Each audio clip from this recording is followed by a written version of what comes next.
empecé a recoger documentos del periódico El Colombiano, del Mundo, artículos, volantes, folletos.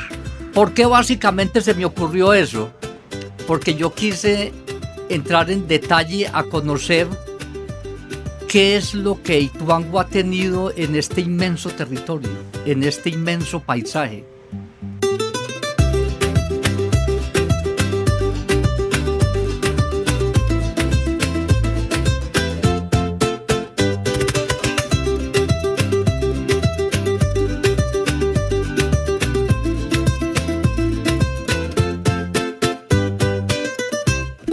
Bienvenidos a Entre Montañas y Memorias, voces de un territorio que no se olvida.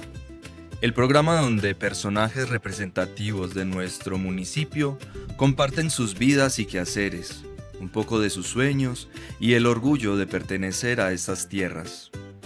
Soy Jonathan Sucerquia Areiza, presentador, y me complace mucho compartir este maravilloso momento con todos ustedes.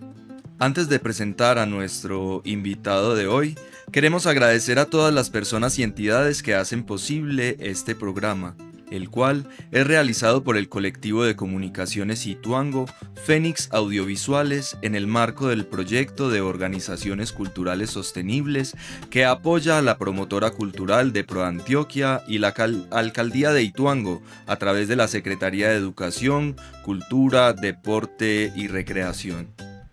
Un agradecimiento también a la Casa de la Memoria, quien hoy nos acoge para llevar a cabo esta realización. Sean todos bienvenidos a este nuevo episodio de Entre Montañas y Memorias. Hoy tenemos con nosotros a Luis Albeiro Montoya Londoño, un verdadero conocedor de la historia de nuestro territorio, un memorioso y gran amigo que hoy se acerca a compartir la historia de los escritores ituanguinos con nosotros. Don Albeiro, bienvenido, un gran saludo para usted.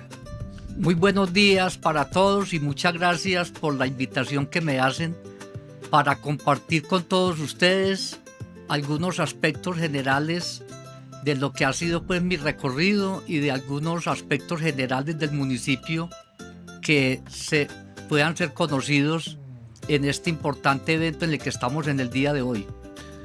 Muchas gracias, don Albeiro, y para entrar un poquito en materia, ¿por qué no usted mismo nos cuenta un poco quién es usted?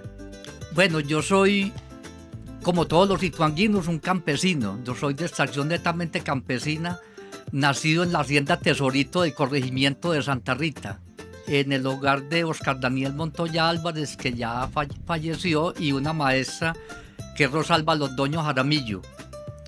Y he hecho el recorrido durante todos estos años para poder estudiar y para poder trabajar hasta hace poco, pues que me retiré, y que ha sido un proceso hasta muy interesante porque he podido conocer muchos lugares como consecuencia de ese proceso de formación académica. Estuve, por ejemplo, estudiando en Entre Ríos, en Cañas Gordas, en el municipio de Peque, y finalmente pues terminé el bachillerato aquí en Ituango. Luego pues ingresé al mundo laboral en algunos contratos desde 1986 y hasta hace poco con la Secretaría de Educación, pasando por el municipio de Ituango, en el que estuve 12 años completos.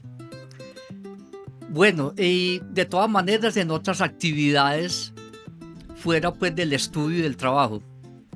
Muchas gracias, don Albeiro, por hacernos ese acercamiento un poco a lo que ha sido su vida acá en el territorio. Sin embargo, yo quiero que ahondemos un poco más en el tema de su formación, digamos, académica e intelectual. Como lo mencioné anteriormente, don Albeiro es un gran memorioso, un hombre que guarda muchas historias y fechas de nuestro municipio.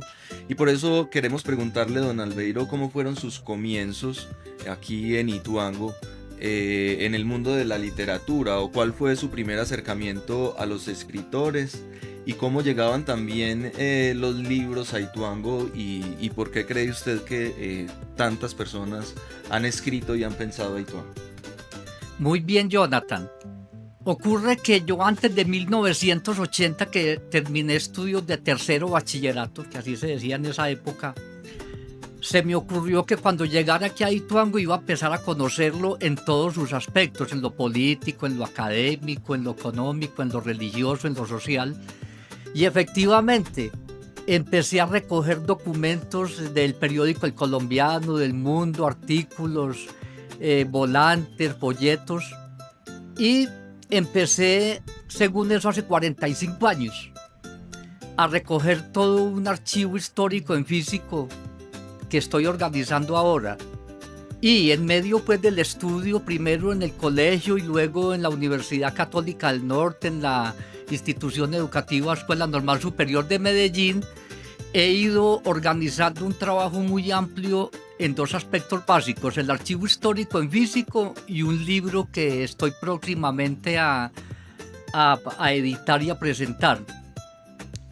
¿Por qué básicamente se me ocurrió eso? Porque yo quise entrar en detalle a conocer qué es lo que Ituango ha tenido en este inmenso territorio, en este inmenso paisaje. Y es efectivamente muy interesante. No se imaginan ustedes la riqueza tan grande que tiene este municipio en todos los aspectos. Y posteriormente, yo ya conversaba con Jonathan, voy a hacer una exposición de todo ese archivo histórico, que son como 18, 19 aspectos. Y segundo, un libro que también estoy ya gestionando y que ya prácticamente voy a poner en la imprenta o en la editorial en la ciudad de Medellín la semana entrante, de unas 552 páginas, donde prácticamente está toda la historia de Ituango. Lógicamente que no está todo, porque vuelvo y les digo, este es un municipio con una historia muy grande en todos los aspectos, una historia muy interesante, porque pues al tener una biblioteca ya me da me dio esa base y esa pauta para poder realizar ese trabajo. Don Albeiro, y en ese sentido entonces, ¿cuál fue el primer escritor que usted alcanzó a reconocer aquí en Ituango? ¿Y cuáles eran esos primeros libros que le fueron llegando a usted y cómo fueron llegando? Efectivamente, Ituango, desde 1900 exactamente, que Francisco Pérez sacó el primer periódico que se llamó La Ponzoña, han tenido la idea siempre en el municipio de tener un medio escrito, sea revista, un informativo, un volante, y de ahí para acá se han editado muchos periódicos. Aquí lo más importante es que todos esos periódicos surgieron de ideas de personas. En 1939, por ejemplo, que fue el segundo periódico que se conoció, se llamó El Clamor, orientado por el párroco Manuel Salvador Restrepo, donde se daban pues noticias religiosas, de orden social y de orden comunitario. Luego aparece el periódico La Provincia, que en 1950 fue dirigido por dos ituanguinos muy ilustres, abogados, y posteriormente, sobre todo uno de ellos, un político muy distinguido, como fueron Alonso Trujillo y Luis Emilio Monsalve Arango. En 1964 se sacó la revista Ideal de la Junta de Acción Comunal, para dar pues información de la organización comunitaria, muy incipiente todavía en esa época. Luego ya en el Colegio Peronel Ospina se sacaron varias revistas como Magazine Estudiantil, El Porvenir del Norte, luego El Búho, que era propiamente del Bachillerato Nocturno Comercial Consejo y de Ituango, Antioquia, que se sacaron para unas 5 o 6 ediciones entre el 90 y el 96. Luego aparecen los informativos El Ituanguino en octubre de 1986, y Heraldo del Norte comienza en 1983. Luego aparecen otras revistas y otras, pero como le digo, han sido muy temporales porque son ideas de personas, no de entidades u organizaciones propiamente. ¿Por qué hago referencia a eso? Porque inició primero con la parte de periódico y luego ya empiezan a aparecer los escritores que... Les cuento, dentro del libro yo tengo un capítulo muy especial que se llama Ituanguinos que piensan y escriben. ¿Por qué se me ocurrió hacer ese artículo? Ituango tiene personas muy pensantes, personas muy inquietas por la cultura, por el deporte, por la política, por la religión, por todos los aspectos en general. Tal vez uno de los libros más antiguos que yo tengo en la biblioteca es de Monseñor Ricardo Tobón, aunque él no lo daba a conocer mucho. Lo mismo que de Fray Arturo Calle Restrepo, que se llama Diálogos de San Francisco. Y quisiera hacerle otra pregunta ya para terminar. ¿Y qué es lo mejor de ser ituanguino? ¿O qué se siente ser ituanguino? Yo me siento muy orgulloso de ser ituanguino porque haber nacido en un territorio tan interesante como este. Ituango tiene unos paisajes muy, muy hermosos, unos paisajes que inspiran y que propios y extraños admiran este paisaje, y dentro de este escenario se han generado muchas historias y mucho desarrollo y progreso, que es lo que tenemos ahora. Y entonces, porque el ituanguino, digamos en términos, es de mucho empuje, de mucho tesón, de mucha capacidad de resistencia y de resiliencia.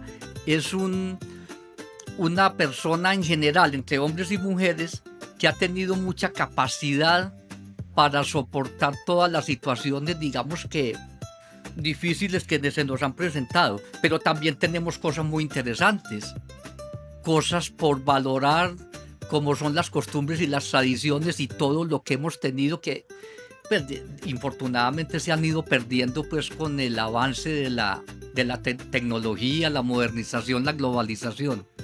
Y yo me siento muy, muy dichoso de ser ituanguino, porque yo les cuento una cosa: a mí, donde me pregunten de dónde es, yo digo, yo soy de Ituango, porque muchos tienen la teoría de que en otras partes no se puede decir que uno es de Ituango. No, me siento muy orgulloso de haber nacido en este territorio, y por eso estoy aquí todavía.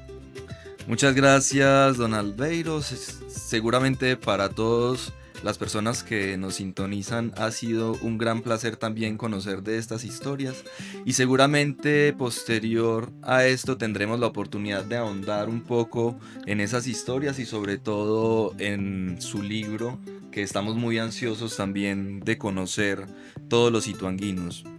Un agradecimiento muy especial a los integrantes del colectivo de comunicaciones Ituango Fénix Audiovisuales por mantener vivo este propósito, que hoy es posible gracias al proyecto de organizaciones culturales sostenibles apoyado por la promotora cultural de ProAntioquia. Gracias a la Administración Municipal de Ituango y al equipo de la Secretaría de Educación, Cultura, Deporte y Recreación, que nos ha acompañado durante todo este tiempo. Muchas gracias a la Casa de la Memoria por acogernos en este espacio tan agradable. Mil gracias a todos aquellos que hacen posible este programa. Recuerden que pueden seguirnos en las distintas plataformas sociales y digitales del colectivo, donde encontrarán este y otros contenidos de nuestro proceso. Nos pueden compartir sus opiniones, comentarios y ayudar a otras personas a que descubran lo que hacemos. Gracias por formar parte de esta travesía entre montañas y memorias, voces de un territorio que no se olvida. Hasta la próxima.